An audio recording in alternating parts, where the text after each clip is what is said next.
All right. Hey, guys. Welcome to Politically Provoked, an interactive podcast where there's debates, panels, and interviews. I am your host, Brittany. I'm here with my co-host, Todd. How are you?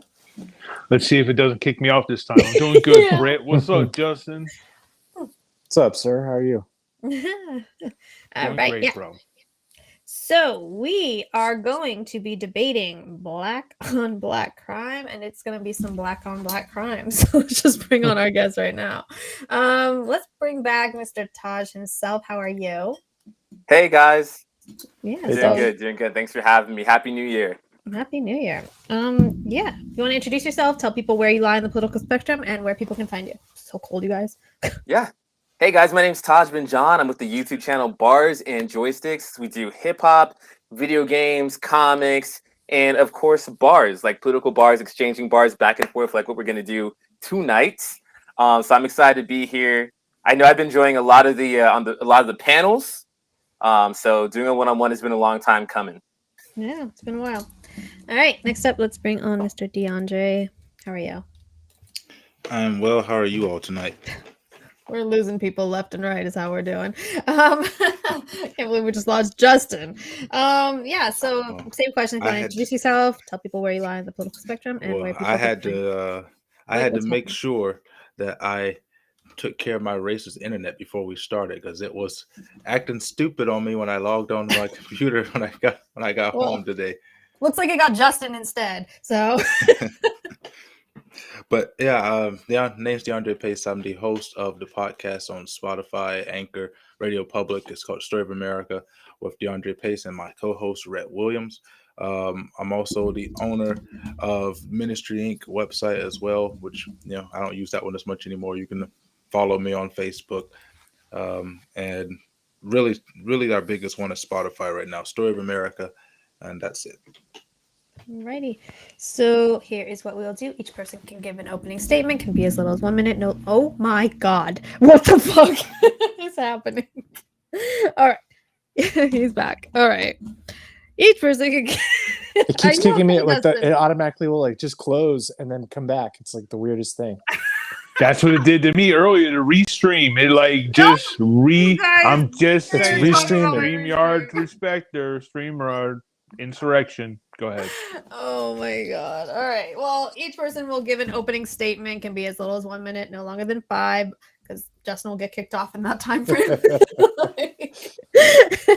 and, yeah. Can't wait till my computer back. Then we'll open up the floor. If you guys have questions, tag Politically Provoked, who your question is addressed to, and we'll get to that during the Q&A. We'll do closing statements and final thoughts after the Q&A. Justin, you are mod now, and who wants to go first? Don't you guys both jump at once? Flip a coin. All right, fine. Taj, why don't you go first? Taj. Yes. Okay. I had to unmute. You muted me, man. All right. I didn't mute you. I didn't touch you. Oh, someone. Okay. I don't know. Maybe Restream muted me.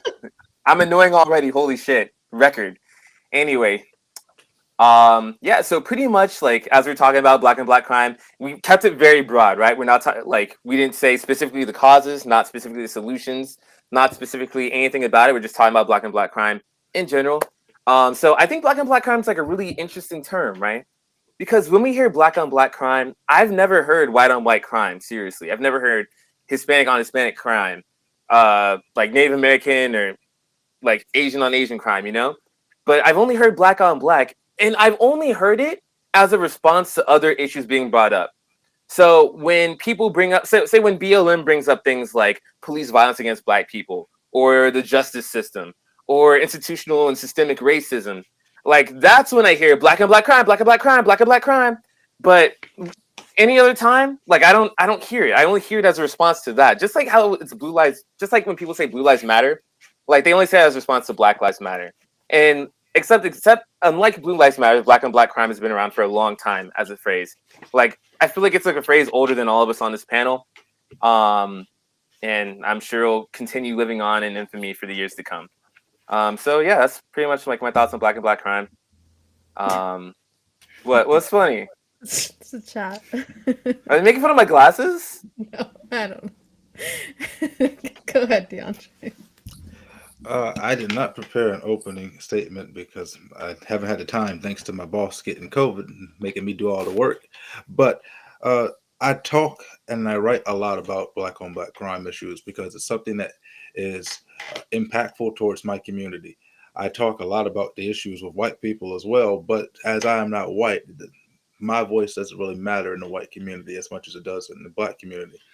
The problem that I see with black on black crime is particularly when it comes to black on black violent crime, which is appalling because it is exceeding the rate of white on white violent crime and exceeding the rates of of really any other uh, ethnicity on ethnicity crime. Black people are the leading perpetrators of violent crimes in the United States when it comes to murder, robbery, and things of that nature. And the problem with that is that if you are going by most recent census data, you have some 40 million people making up the majority of violent crimes within the United States. And when we say violent crimes, I also want to point out that this isn't talking about all crime, just particularly violent crime, which usually accounts to about 1.28 million uh, crimes a year, which out of the reported 10 million is about 1%. But it's a big issue, and I guess that'll be my opening there. That's my major focus. It's going to be on the issues that are facing violent crime within the black community and how can we stop that from happening. Okay, so like how to stop it, and okay, so the causes and how to stop it. Okay. All right, cool. So I guess we can open up the floor then. Yeah, open floor. Excellent. This is like the part where like nobody wants to make the first move in the chess game. All right, so I can kind of open up with some questions. So, what causes black on black crime? Yeah, I would like to say, were you about to, I'll go. Okay. I would like to say that black and black crime is caused primarily through systemic and environmental factors. Black Americans, like people that have been in America for a long time, say like they went through slavery, went through Jim Crow, went through the war on drugs, and we're here today, right? So a lot of Black Americans systemically face like hardships that are unique to them in particular. Whether it be like kind of like institutional segregation, whether it be things like over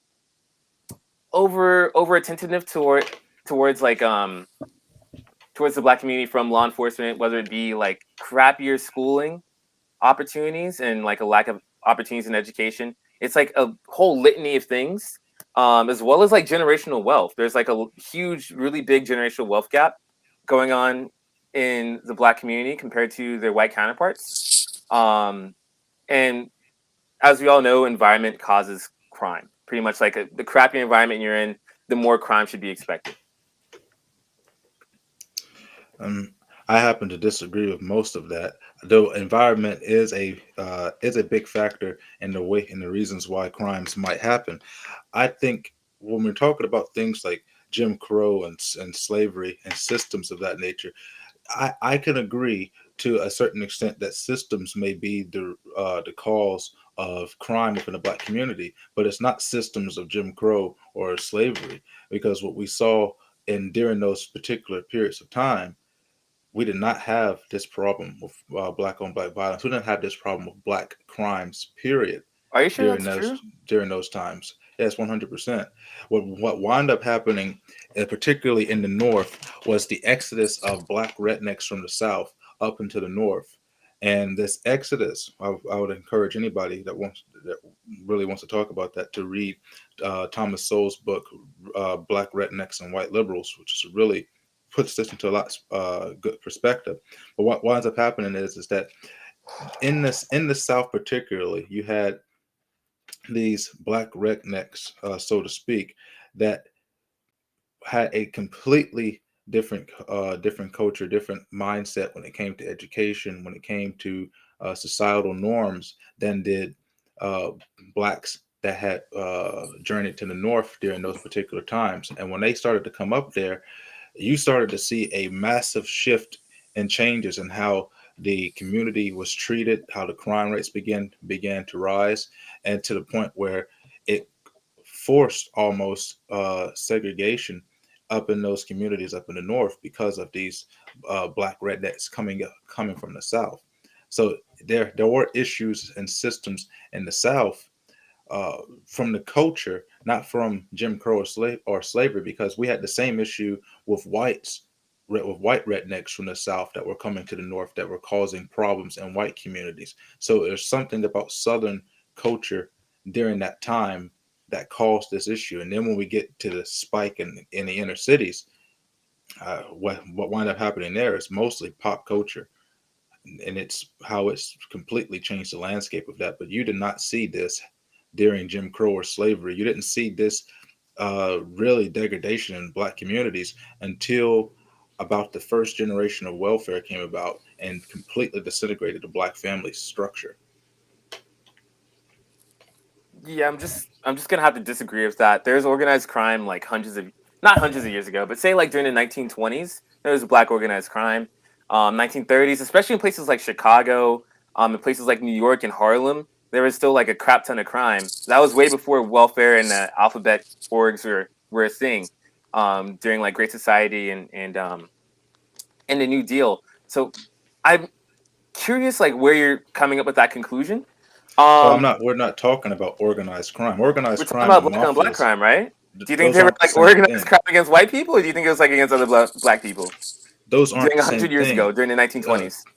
Organized crime and the crime rates that we are talking about are not the same thing. Organized crime are things like mafias, gang violence. That has a completely different statistic. If we got into that statistic, the numbers would jump up dramatically from just what we consider to be natural anomalies within the criminal system for blacks. The problem that I see is what happened when at a period between the 50s and 70s, before the welfare state was implemented, you did not have this large gap in disparity because, number one, you had during that particular time, even during the time of Jim Crow and slavery in the South, you had more young African American males that were employed than there were white people of the same age. This is talking about people that are under the age of 18 that were employed. That gave them something to do that was not being in the streets causing havoc. You also had at the time about 85% of black families were mother and father. Where you had the father in the household, you had that family structure. There was a greater expectation. Flash forward until the 1970s and 1980s, where it almost completely flipped almost overnight, where you have a 80% margin of single mothers because the government has decided to subsidize the removal of the father. You lose that structure. It is very hard for a mother or really any single parent to watch all of the details of what their children are doing when they have to go to work to provide for that family, and they can't be there to take care to make sure that their children are behaving themselves as they are supposed to. And then when you eliminate the male role model, young black men particularly will find that role model in the streets, and then rather than becoming part of the natural crime rate, then they become part of the gang crime rate because they find that mentorship in the streets, and that leads to a life of crime. We see that all over the world, but more specifically here within the United States. If you go over to Germany at the same time that these crime rates started to raise in blacks, you did not see that happen over in Germany. You did not see that happen over in the UK because this subculture within Black America does not exist over there. And that's the biggest issue that's causing crime within Black America is this Black subculture that if you call it out, you are disavowed and cast aside as a race traitor because you're telling Black people that this is not the expectation. For example, I have here at my apartment, just 2-3 doors down, my neighbor was killed in his own house just a few weeks ago, shot 15 times, and bullets could have easily come through my door and hit me. Now here's the funny part, it's not funny, it's really sad. Funny part is the police have come, they've done their investigation. They have on the news, which they didn't put it on the local news, they put it on the local news' Gazette, that the person that they interviewed said that they saw the two perpetrators, but yet no names have been given to the police officers to be able to find these two people. So flash forward just 3 nights ago, it was about a block and a half away from here, another 3 people, black, were killed. For what reason, I haven't the slightest idea. But if we were cooperating with the police and helping get these people off the streets, we wouldn't have this problem. And I see that problem firsthand, where why did no one here give that information to the police? They saw who did it. They saw the 2 people that barged in there. They knew who the 2 people were because that's where they get their weed from. And that's what it was all over. But no one's cooperating with the police to help get rid of this issue in the community, and that's the problem. There's been the pop culture, the subculture of Black America has pinned blacks against the system, and have fooled blacks into thinking that the system can't help blacks keep their community safe. Hey King, I want to give Taj a chance to respond. You dropped a lot there. You did say quite a bit. I'm going to address the most recent point you made about like Black Americans' relationship with law enforcement. And you know what? That is a solution that we both agree on. I feel like if our relationship with law enforcement was better, then I feel like maybe we would see a reduction in Black on Black crime, more violent criminals being put behind bars, and just like a safer community all around the country. So I applaud you on that. The thing is, I kind of disagree on kind of the reasons why we have why Black Americans have an adversarial relationship with law enforcement. Like a lot of Black Americans like have their own story on why like they don't really trust police officers. Like a lot of Black Americans like know of people or have seen things either in the news or just like legacy wise, right? Like decades of police misconduct towards Black Americans in particular. This has been something that's been ingrained in society since like the foundation of what we call modern day policing, right? And I'm not even talking about like older, like antebellum or like Reconstruction era policing, where they were like low key slave patrols, and that was their modern day version of police. I'm talking about like past 50 years, like from the 70s onward. There have been so many, and especially in predominantly Black communities, there have been so many instances of police misconduct, which has kind of like raised a lot of red flags.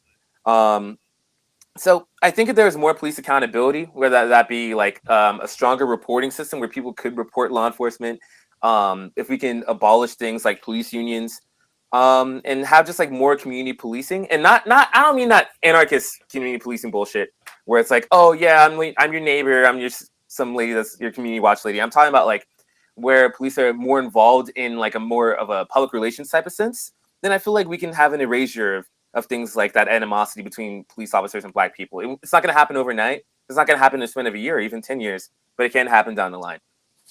Do you happen to know what the numbers of police on Black violence is? I don't know. It doesn't really matter. It's a public relations thing. It's a public relation. Look, DeAndre. It's a public relations thing, dude. Numbers don't really matter on that. If a community the numbers are the only thing that matters. That's not true. That's the problem. People are inflating what they see on the news. Hey, all right.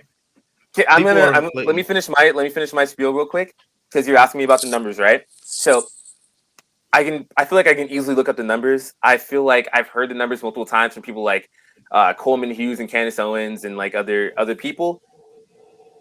Public relations matters, right? How the community perceives law enforcement matters. So if people in the community, in the predominantly Black community, say like in the hood, all right, in the quote unquote hood, have the perception that police are not on their side, have the perception that if they even talk to a police officer, and that police officer might see them as a potential suspect and harass them and make their day worse, then why would they want to talk to the police at all if they have that perception to begin with? So it's not a pure numbers thing. Like, no, I don't think that many Americans look at the pure numbers of things, right? Like at pure stats. It's about the perception, though. It's like what we do with our perception that matters. Like when people vote for people, they don't look at, oh yeah, this percent of the time they agree on this many policies. No, they have like a few things that they get like emotionally entangled with, and they vote. You know, that's literally everybody. It's not just black people. It's just the human experience. To say that the numbers don't matter, I think is very disingenuous, because when I say the numbers matter, the perception, sure, we can talk about perception all day long, but the perception comes from the pop culture. When you have most of our young people that are influenced by these hip hop and rap music videos that are showing the glorification of the supposed gangster life and being on the opposite extreme to the police, that perception is put out there by the media moguls. The majority of police officers are should I say, the majority of police departments are categorized and departmentalized by the percentages of the people that live within their communities. For instance, Los Angeles' police department is majority Hispanic because there are majority Hispanics that live there. The police department's designed to have people that you would most likely feel more comfortable with, i.e. people of the same ethnicity as you, so you'll feel more comfortable to talk with them. But you have in our community a complete abjection of the actual data.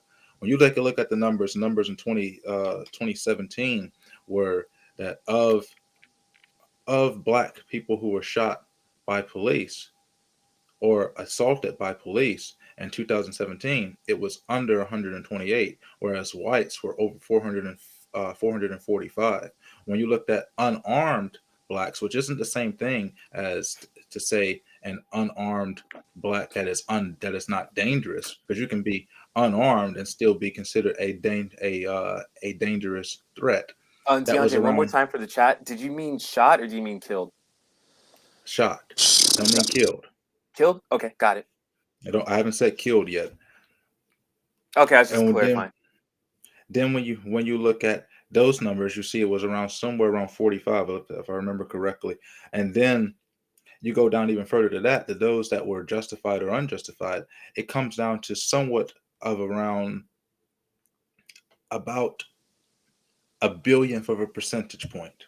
It doesn't even register because it's so low on a number. And that's not just of blacks. It's also whites. Whites are killed at a higher rate by police officers than are blacks.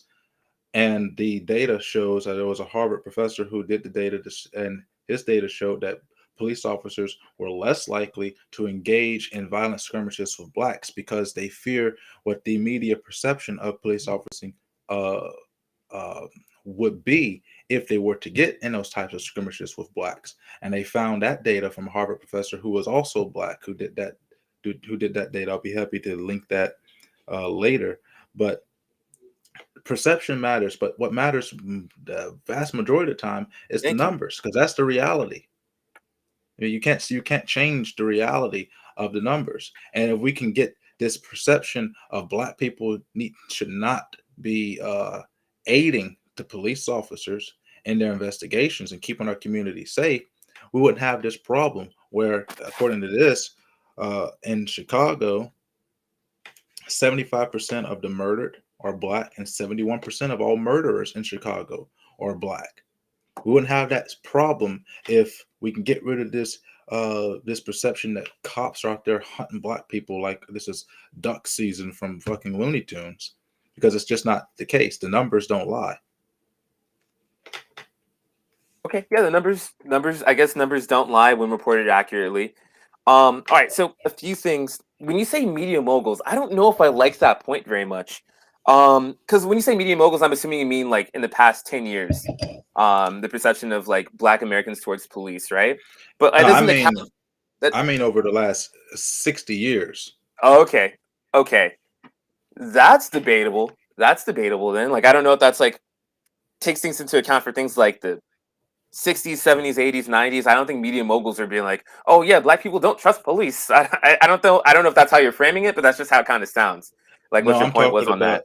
But say for instance, even in older TV shows like Good Times and Sanford and Son, you saw a disdain, not a distrust, but a disdain towards law enforcement in general, a passive aggressiveness towards law enforcement in So general, why do you think that even was though it's though? comedy.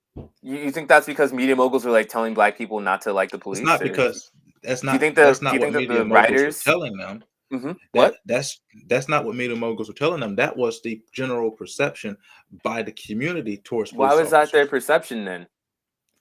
My guess would be, normally you don't want to have your personal space invaded by police officers, but also in the South, we had problems with order police officers. Many of them were members of the KKK, but a lot of the times that didn't even come into place in cases. Now you had the extreme cases such as your Emmett Tills and things of that nature, and Mississippi Burn and things of that nature that Wait, are happened. you sure about But that, those were DeAndre, man?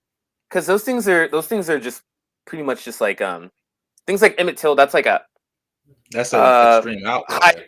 that's That's what I'm I don't saying. mean You an had extreme your outlier. I'm saying that type of case and that type of thing is something that's like well known and well documented in the history books. There have yes, been it's well many known and well lynchings in the past. documented. There have been many lynchings in the past 100 years towards Black Americans from people in law enforcement or people that law enforcement decided not to go after. Right? I'm sure. What state do you live in? Mississippi.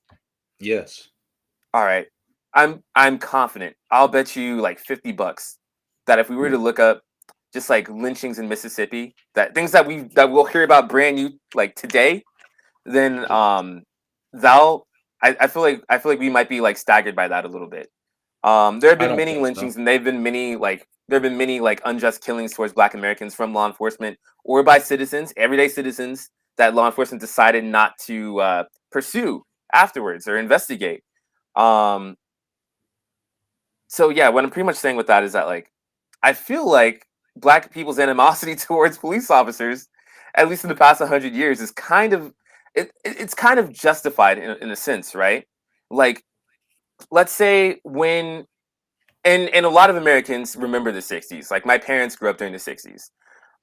They're not even 60 yet until later on this year, but that's beside the point. There are many Americans that remember like things happening to their fellow community members in the Black community and like no justice happening because of it, either through police misconduct or police like not really giving a fuck and investigating like what was going on. So when we act like it's just media moguls, I feel like we're doing a big disservice and denying quite a bit of history going on. And I just don't think we're giving the Black community a fair shake when we do that. How are we not giving the Black community a fair shake when these Because you're crime saying statistics that we're talking about, we're not talking about overall crime statistics within the Black community. We're talking about very specifically Black on Black we were crime talking about the statistics. perception of police in the Black community just now. I don't know why Yes, you're we pivoting are. away from But you're this. saying It that makes me want to. It that makes me want to kind of chomp down on this a little bit more you're because you're saying pivoting it that away. we're not Don't giving pivot Black away. people the benefit of the doubt. How are we not giving Black people One the at a time, benefit of the please. doubt? Because it wasn't the white police officers that are telling Black people to commit crimes against their fellow neighbor. Even if Okay, they weren't so investigating these so crimes, the DeAndre, perception would not can be you to tell me what commit I more just crime said? against oneself. Can you tell me what I said like literally like 2 minutes earlier? I just repeated that we're talking. You said we were talking about the perception. The perception, even taking that history into account, the perception would not lead Black people to commit more crime against themselves. It would, I would say, be inversely leading to Black people committing crimes more against whites, but that's not what happened. They started committing more crimes, particularly violent crimes, against their own community. Okay, That is not a response to police violence. no, I was talking about. All right, so we went on this tangent of like Black people's animosity towards police officers, and I'm saying that there's a systemic history of Black people having good reasons not to trust the police. All right, and you said it was media moguls. I'm saying it was actual history. Then you pivoted away. Just so the record's clear on that, we can go back on different reasons why Black and Black crime happens. When I say media moguls, I'm talking about the I thought pop culture. I thought you pivoted away, man. Want to go back to I'm talking about the pop more culture. causes? Well, that happens within the Black community. The TV that we consume, the music that we consume, all of these which have general negative perceptions towards law enforcement, whether it came from historical data or not, which the numbers show that it wasn't as extreme. We had a lot of lynchings, but most of these lynchings and things that happened down in the South were not of the police; they were of different proprietors. No, there were Right, and I police that said were involved. the police lack of willingness to investigate, to hold a proper No, investigation, we had will they had a build lot of has them. built distrust in They the had a black lot of them community. that were able to Like, do that. what was They that? most of the time the police officers did their job. Where the police officers ran into a problem was when they brought the case to the DA. When the police brought their investigation to the DA, that's where they ran into problems. Because the DA is the one that Okay, so determines that whether or sounds not like they it's get still a police prosecuted. that still sounds like it's a law enforcement issue then. So you're saying that when a police like bring their issue to the DA, the district attorney, that's still law enforcement. That's still how how the justice system was like handled things like lynchings in the black community. And you expect the black community to like tell their kids, "Hey, trust the police at all times." And you expect those kids to tell their kids, "Hey, trust the police at all times." Like, is that a reasonable response in your opinion? No, I don't even think white people say trust the police at all times. I think the same thing that I have heard, and the same thing that my best friend who is white has heard where we grow up, is that when you encounter a police officer, you give them respect, you do what you are told. And if a police officer asks you for identity, you present it, and you go about your business. But instead, what we wound up having, I just got through watching the video, maybe I want to say an hour before this this stream, where you had a police officer that was conducting a routine traffic stop because of a young black man ran a stop sign. Police has the siren on, telling him to pull over. He refuses to pull over, drives all the way home. The police has to turn on her speaker to tell him to pull over. And then rather than pulling over, here comes mom coming out of the house, getting confrontational with the police, instead of telling her son, "Hey, you ran a stop sign. The police needs to get this stuff. It's just going to be a traffic citation." But the fact that you decided to disobey with the police, now you have a different problem. Now the police has to go and look at your stuff to see if you might be on parole. You might be on probation. You might have something else on there. They might hit you with some other charge because you didn't do the bare basic, which was just pull over, let the police do their business, and you do yours and go about your business. That's the problem that we're having right now. Okay, so what you're saying is something that I can't find too much evidence of. You're saying that black people systemically break the law just cause. I didn't say that they broke because the law. because their moms didn't tell them to obey the law. I said abrasion to police. What we have always told was comply, don't die. That's the sign that always goes on. When somebody gets shot by police, they always put on the news, comply, don't die. You comply with police officers, that you won't die. You won't get shot. You won't get this. Well, now, obviously, I'm pretty sure Philando Castile complied, bro. I was just about to say that obviously there are some dicks that are out there that are wearing the uniform, but those people are about less than 1% of the actual force. Okay, but like big high profile cases like that will build animosity towards law enforcement, especially when it feels like there's a lot of feet dragging when it comes to things like prosecuting those law enforcement officers. For example, we all know what happened less than 2 years ago, Derek Chauvin, right? We all know that he went to his second house in Florida before he was ever like truly charged with something. When the public sees that, their perception of law enforcement, no matter the district, just like countrywide, kind of goes down a little bit when there's like a perceived lack of accountability. It's not necessarily about numbers; it's about public perception. When you start putting things on the news and you start creating a certain perception about the case, most people didn't. But wait, just one quick thing though. When a law enforcement officer kills somebody on camera, then they go to their Florida house. From Minnesota, they go to their second house in Florida. As I was saying, the news reports that accurately. As I was saying, most people is it the news' fault for telling the truth? The news did not tell the whole truth about the George Floyd case, because if they did, they would have told the people that George Floyd was high on something called a speedball, which was a concoction mixed with fentanyl and many different other meth. I mean, if we know that, the news told us, George Floyd was on video, which we do have that video of in the police car banging his head against the window, telling the police to let him out, telling the police to put him on the ground. Autopsy reports would have showed that the autopsy report showed that he was asphyxiated. Asphyxiated.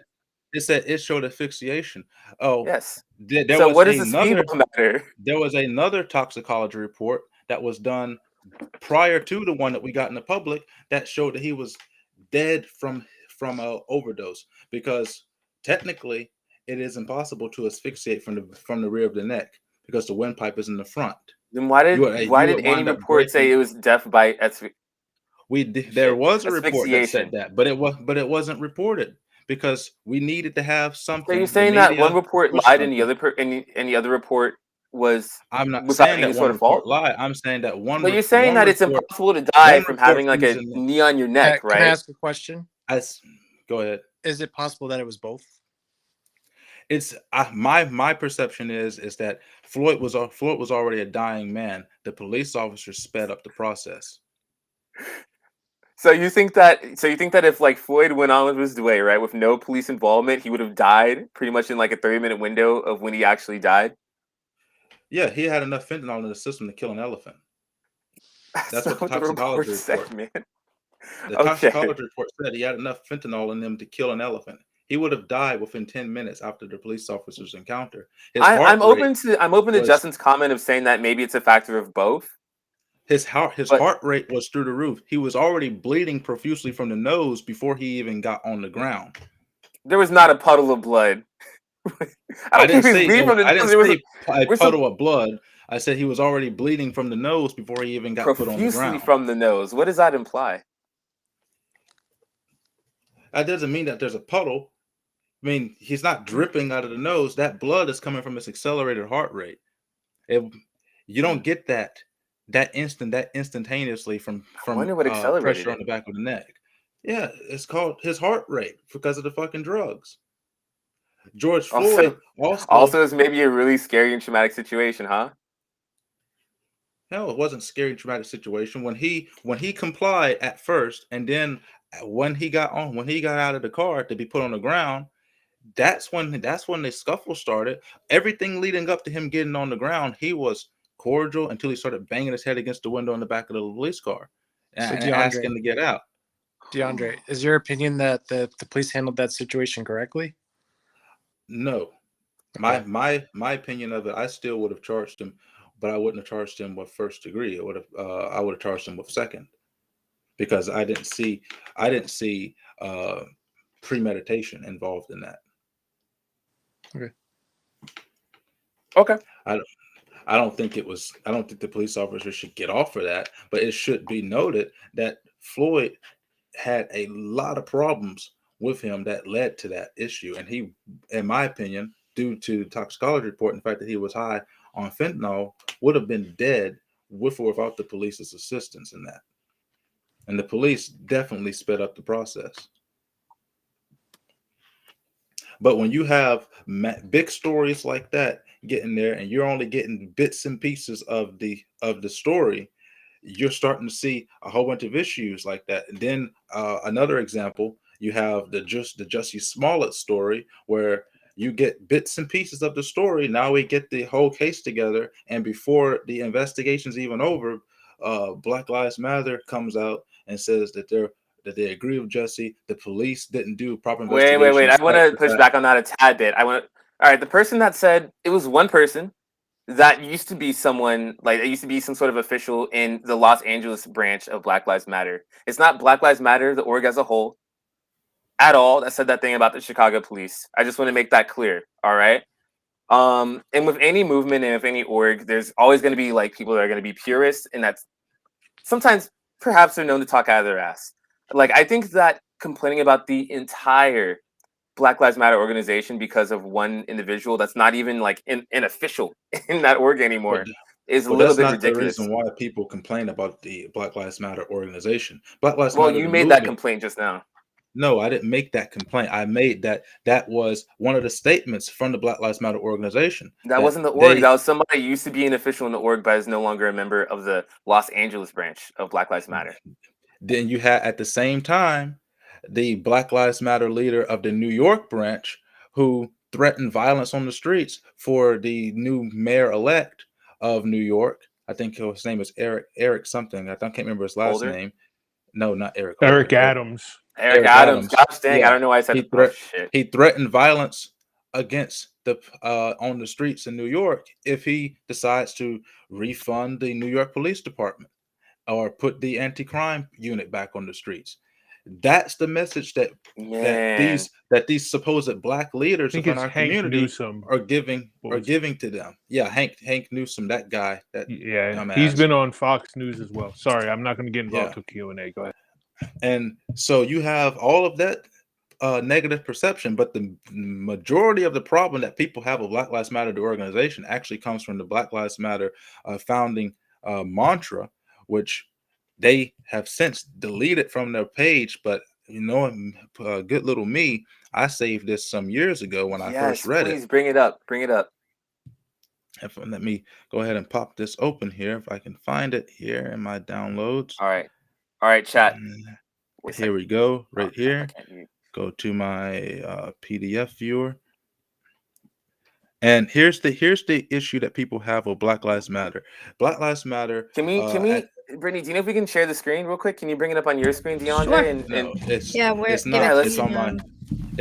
It's on my phone because I can't put this on the computer screen because I tried, and that PDF page is no longer available. So I'd have to actually email this to myself. Can you message me on like Discord perhaps, and then I can drop it into Discord because I have it in my my phone's Dropbox. Perfect. Either that or the politically provoked, like a general, or to me, or to Brittany or Justin. Either one. This is the issue that people have with Black Lives Matter, is that on their own page, their mantra, they say that we intentionally build and nurture a beloved community that bonded together through a beautiful struggle that is restorative, not depletive. We are unapologetically Black in our positioning and affirming that Black Lives Matter. We need not qualify our position to love and desire freedom and justice for ourselves, yada, yada, yada. We see ourselves as part of a global Black family and aware of the different ways we are impacted or privileged as Black people. And then they go on to say, we make space. This is supposed to be about Black Lives Matter, but their first thing is we make space for our transgender brothers and sisters to participate and lead. We are self-reflexive and do the work required to dismantle cisgender privilege and uplift Black trans folks, especially Black trans women who continue to be disproportionately impacted by trans antagonistic violence.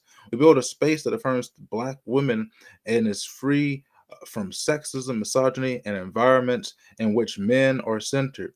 We practice empathy. We engage comrades with the intent to learn about and connect with their context. We make our spaces family friendly and enable parents to fully participate. We said we dismantle the patriarchal practice that requires mothers to do work double shifts. Can you send that to me real quick? It's okay if you send this to the Discord real quick, just so we can all look at it.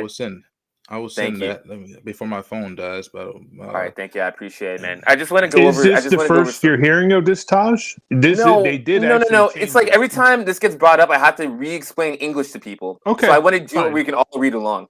Sorry, I didn't mean to say that angrily. I said that with love. I gotta re-explain English to people. Listen, I get it, bro. I get it. Anyway, go ahead. Let me sign into my Dropbox if I can still remember what my Usually Dropbox you can password post is. PDFs and stuff on Discord. Crap, man. Let me see if I can find it. Yes, you can. This is deep in my Facebook. Fuck. Oh, whoops, wrong one. Let me just sign in with Google. Make me look all the way through this, huh? That one.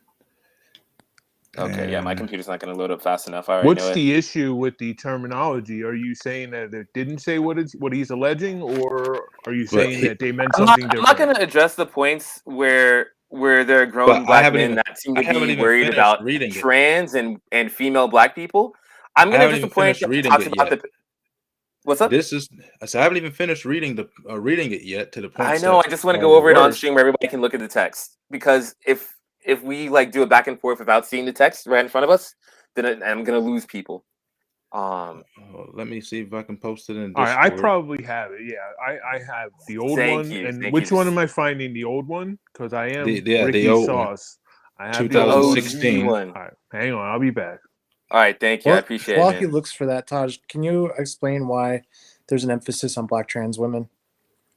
Yeah, so there's a considerable amount of violence that is, and there have been some like relatively high profile, well-known cases of Black trans women in particular that have had violence done against them, just for being Black and trans, and particularly just trans existing in the Black community. So they wanted to address that and let it know that they see our trans Black sisters and our trans Black brothers, and acknowledge the pain that is exclusive to them. And that happens to them almost exclusively because they're trans and exist in the Black community. At the same How time, many they said Black that they wanted to keep men from being involved in it, but then they go on to say, "I got to get my phone charged." Wait. What do you mean by keep men from being involved in it? There are so many Black male leaders in the Black Lives Matter movement. This is their own words. They said here that we build a space that where Black women are free from environments in which men are centered. That's their own words. Then that means men are. Wait. All right, DeAndre. All right, imagine going to like a buffet, right? And like in that buffet, it says pizza is not centered, but they still have pizza. But they also have sushi and burgers and cake and all the other bullshit that you want to see in a buffet. But pizza's not centered. It's not the main thing anymore, right? It's not champion over all the rest of the food. Does that mean that they hate pizza? Or that buffet is anti-pizza? I didn't say that they hate it.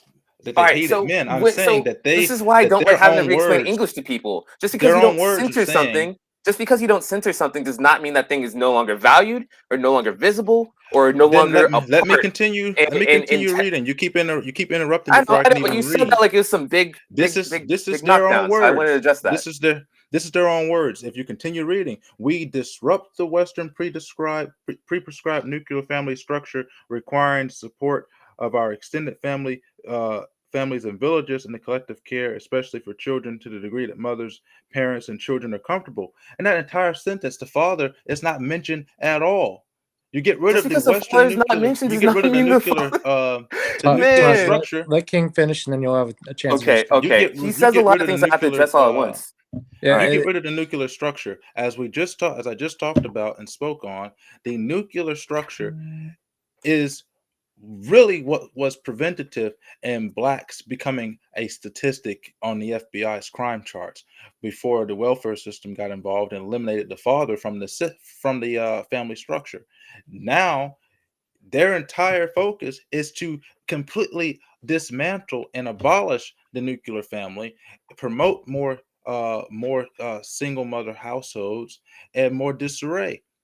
But you say that they're pro father, without even mentioning father in their entire mantra. All right, let's give Taj a chance. Let me see if I can pull this up real quick. All right, so it's a 404 page. You can't find it. See, Taj, you can't get to the old one. This is my biggest 404 out. Yeah. Somebody has a screenshot, which I probably do. All right, so let me just summarize real quick. I'll just summarize really quick. Like 10 minutes, so just so you guys know. All right. Wow, that's quick. Okay. All right. So Black Lives Matter wants to kind of censor more of community involvement. It takes a village to raise a child, right? So it's not just your mother and your. I can share my screen with you now. I got it up. We only have 10 minutes before Q&A, so if we could just go quickly, a lightning round, point by point, give Taj a chance to respond, and then we can get to Q&A. Yeah, and Q&A, I'm going to get involved too because I have some questions for both of you guys and some corrections. So it's not over, but we are going to get to Q&A. So go ahead.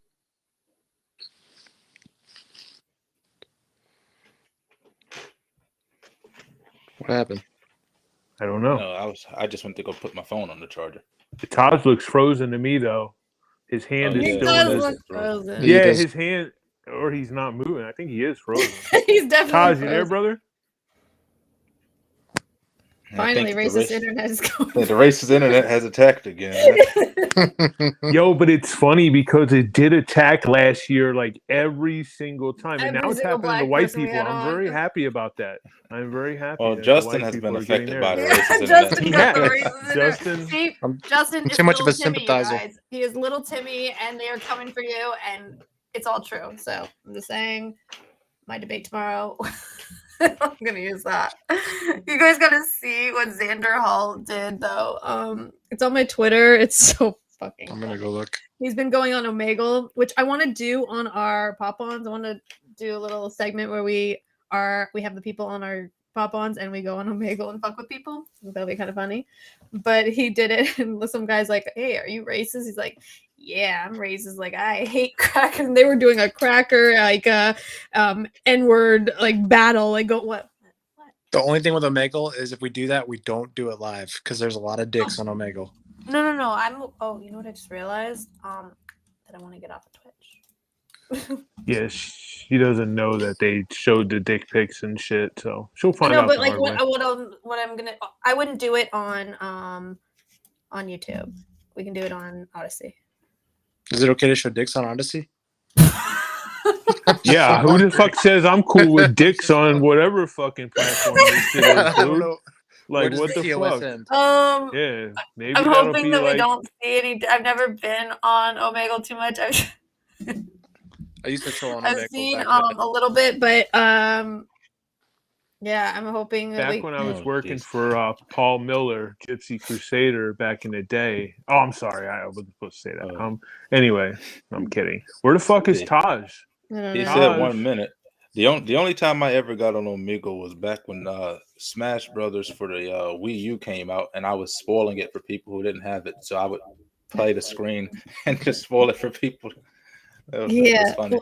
Well, what's his face does? Dalton, he like puts like a censoring thing in front of it. So I don't know. Maybe I don't know. There you go. There you go. Blurt that shit out. I hear. Oh yeah, but I don't know how to do all that. I'm not as crafty as like I think they have OBS. Okay, wait. What? Taj, you're here. A micro penis and still show it. Taj. Motherfuckers. All right, 1 second. I'm so sorry about the Wi-Fi issue. I don't know what's going on with it. I do. Racist internet. Racist internet. Racist internet. Damn. I told you what's happening. Systemic racism, dog. Y'all believe me more. Totally. Well, if you guys are, because I do have a couple, I want to get involved. I want to bring up a couple things because I have this thing called the Lee Daniels fucking thing, right? Anybody who watched Todd, did you watch Empire? I'm sure you did. I've only seen the first few episodes. Okay, my grandfather, right? My grandfather wanted to watch it. Garbage. Well, me. So this is why I'm giving you the caveat, DeAndre. Neither do I. But he's 90 years old and he wants to watch some black shit, so whatever. So we're watching Empire, and dude, literally in one, and so Lee Daniels has all four of the black leads are flawed. You have Lucius Lyon, right, who was a drug dealer who fucking started a rap label. You have the oldest son who was like went to college, but he ended up killing somebody. You have the middle son who is Juicy Smollett. I say more about that? I don't have to even tell you why I'll go into that because he is the same way he is in real life. He is that way on that program, so I won't say anything. And then the youngest son is like a gangbanger. Okay, so Lee Daniels had inserted 4 flawed black leads into this thing. So I don't know what DeAndre was saying, but I contend that there is this fucking conspiracy from Lee Daniels, and whether it's making effeminate black men, right? There's a whole litany of things that they do. So when he says this thing, right, you might not agree, Taj. I'm just telling you what my Lee Daniels conspiracy is. I know. Have you watched Empire, Taj? I only saw. Oh wait, that was Power. I don't think I've seen any of Empire. Yeah, my bad, dude. Lucius and Cookie Lyon. Okay, well anyway, he started selling dope. He starts a rap label. So like I said, so there's always these flawed black men, right? Always at the center of this, and you don't see this with white fucking, I guess you do now with the anti-white shit. But back in the day, you always seen the dad was a doctor or a lawyer or an accountant or something of fucking stature and esteem, and we don't see that in the black community. I think Taj and I were talking about Good Times too. So there's that. Yeah, I absolutely agree with you on that one because of when was the last time you seen a black show reminiscent of the Jeffersons where it was about black success in the business sector? When was the last time you seen something like that? Black AF. Black AF. Yeah, Blackish is about that's a Netflix show though. I'm talking about something that was on TV that Blackish was on ABC. Is it on ABC? I thought it was just Netflix. Nah, it's on ABC. My dad watches it all the fucking time. He's like, "Oh, new episode of Blackish." I'm like, I think it comes out on like Wednesdays. Yeah, somebody tried to get me to watch that. I forget who it was. Tried to get me to watch Blackish. I'm not against it. I'm not against that. I show. had to. The It first was on Netflix though, not Blackish. It was like Black AF. That was a pretty good show actually. Oh. But yeah, you're the one who tried to get me to watch that bullshit. Remember? It was a good show. I still think I still even think with my red pilling thing, I think it's still good. Yeah, I'm trying to rewatch it now. I would like to see Brittany rewatch that. But, I thought it was funny. Okay, so Tom is banned from our channel from now on because he banned me and Todd from his chat, and that is like not gonna fly too much anymore. Don't be fucking banning us from your chat if you want to come on our show. Love it. I fucking love it. Really, I appreciate when you come to my chat, Brittany. Huh? I appreciate when you come to my chat.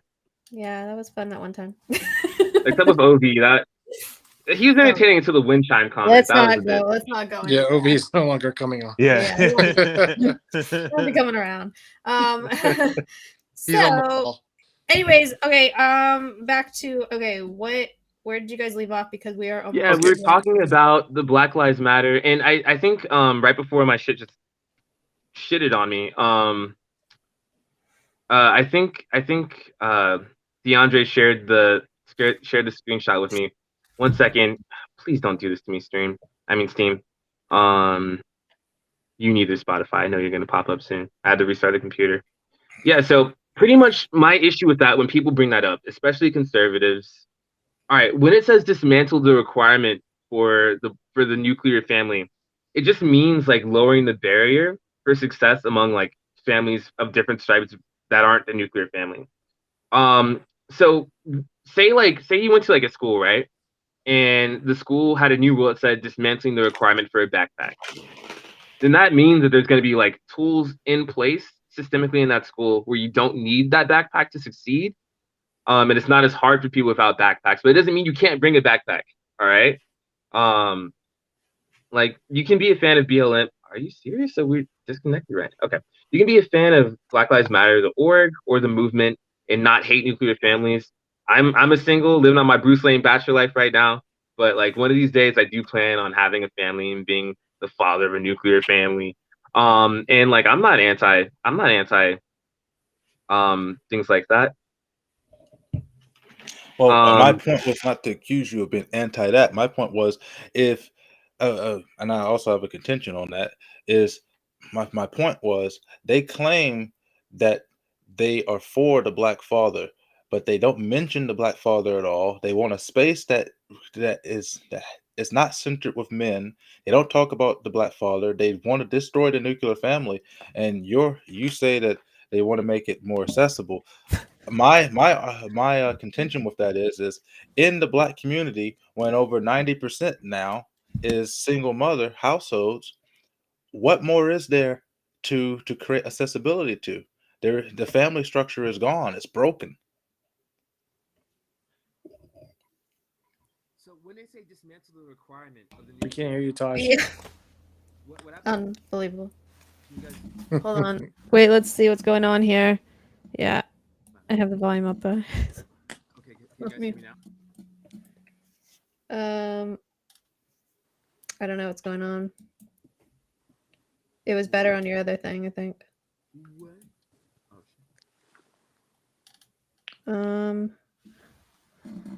The fuck? Because he was talking that bullshit. Sorry.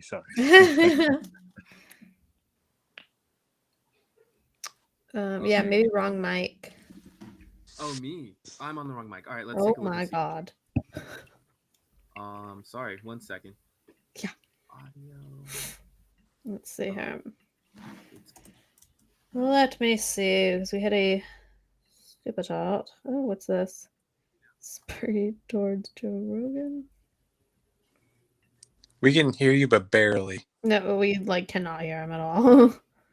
I can't hear him. Yeah. All right, let's see. Now try. No, not any better. Can't hear it. I can't hear anything. Check your mic settings. It you might switches be them on the for wrong you. mic. Go back to your phone or whatever you were on before. Dude, are you? Racist internet strikes again. Strikes again, bro.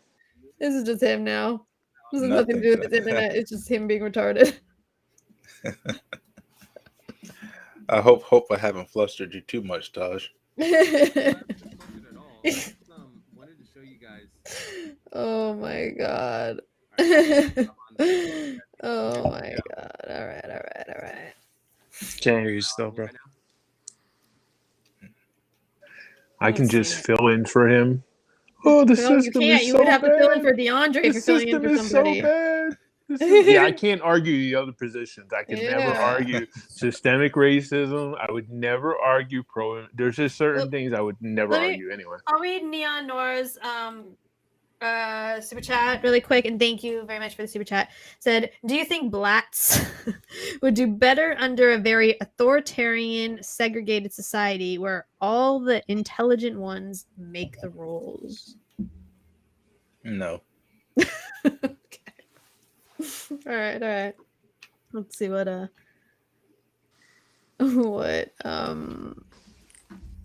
Taj has to say if he ever comes back with like a freaking working mic.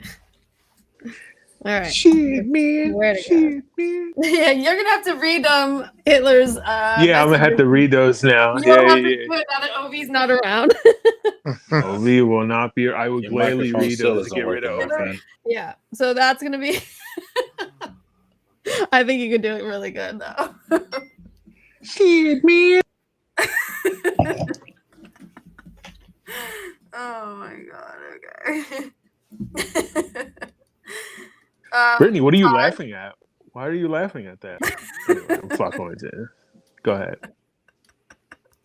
Taj, are you alive? Yeah, I'm alive. Can you guys hear me? Why is it so quiet? I don't know. Fuck. It is horrible right now, bro.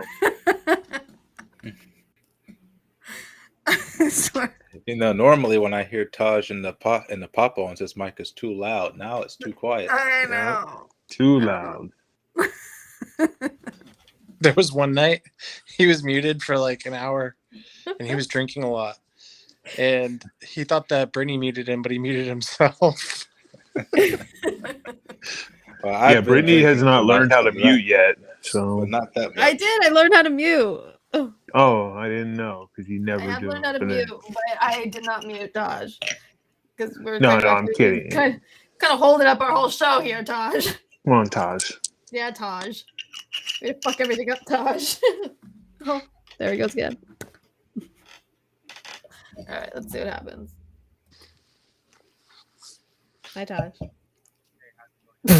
The first, I don't know what you did to switch the connections. The first one worked really well. Yeah, it was like when you were on your phone, it was fine. Go back to your phone. You don't have any battery? No No connection. sign language? You want to type in chat? Restream does not like iPhone. Wow, we're just all turning on Restream. It really doesn't, though. Listen. But Wow. again, I like listen. I listen. Hello for Restream because we're gonna do a 30-second spot for you guys. So you give it to us for free. Yeah, we're gonna do a plug. It is good. It has some very good stuff, but it was booting me earlier. I didn't boot. Yeah, it's like got I some said, I internet. have good internet. I pay for Yeah. good internet. So If StreamYard had this little chat thing, and if it also had DLive and Trovo on their list, I would probably stick with StreamYard. But it doesn't. and the mute thing Oh, with and the mute. StreamYard The was a mute is fatal flaw. huge. Yeah, Yeah. not being able to mute people on Mhm. StreamYard is fucking. And I cracked that code, and I wish I never did.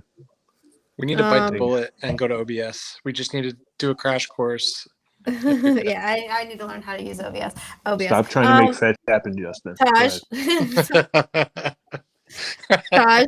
Yeah. Nope, still can't hear you, even Can't without sit your with us. camera. You should try to change his mic setting to see if he can switch to different Yeah, microphone. check your setting. I mean, I'm already kind of over it.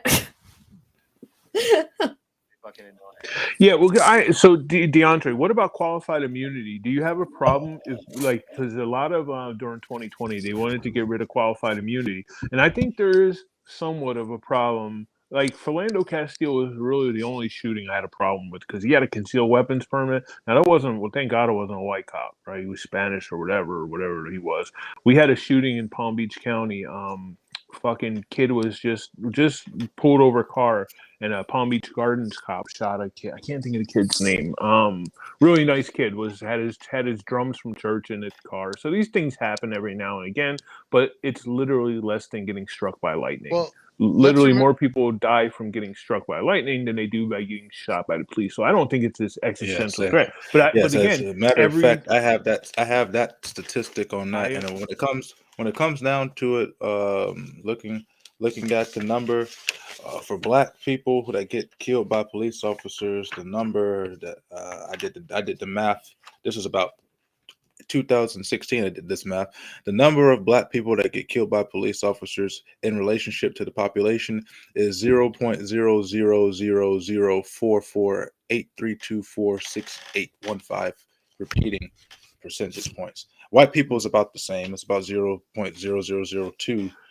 But And this is what I told Justin. We should all link up, right? We shouldn't worry about the color of the person getting shot by the cop. We should worry about when cops shoot somebody. And we shouldn't care if it's a white person, a Black person. We should look at all. And I'm telling my white brothers, right? And they finally got the fucking cops put on them after January 6th, which we will get into in a couple of days when we do that panel. So I think that was the first time law enforcement really did buck, because I remember all during 2020, all the Trump supporters had law enforcement's back, and I'm like, nah, bro, not me. I never have, never will. It's just me. But again, I also am a lawful individual. I don't break the law. ACAF, absolutely, they are all. I've always had the backs of law enforcement, but that's because my family, my family's done military. My uncle Eldridge Levy Senior, he was a Tuskegee Airman. So I've had that in my family. My aunt, she passed away 2016, but she was 20-something years in the military. I follow the law, but I'm just saying. I have that background. Wait, let's see if we can hear him really quick. Hold on. Taj, are you there? Can you guys hear me? Nope, sorry, it's not happening. We're gonna shut it down because it's not working. We're gonna shut it down. She loves saying that. It's in her. She's genetically predisposed to say that. 1 second, 1 fucking second, dog. Come on, give it one more time. Working. And then we have to. Why not just take the microphone that you're on now and just bump the volume up on it? Something happened that's weird. Yeah, it's just settings. Like he's not the first person this has happened to, but it's whatever. We can run it back. We can run it back at a later time. We can continue it in Discord if that shit works. And tomorrow, whatever. Between the three of us, we can sit down. Justin would like to talk too. Today was pretty much over anyways. They were just gonna get into the Q&A. There weren't too many questions, so we got to the super chat.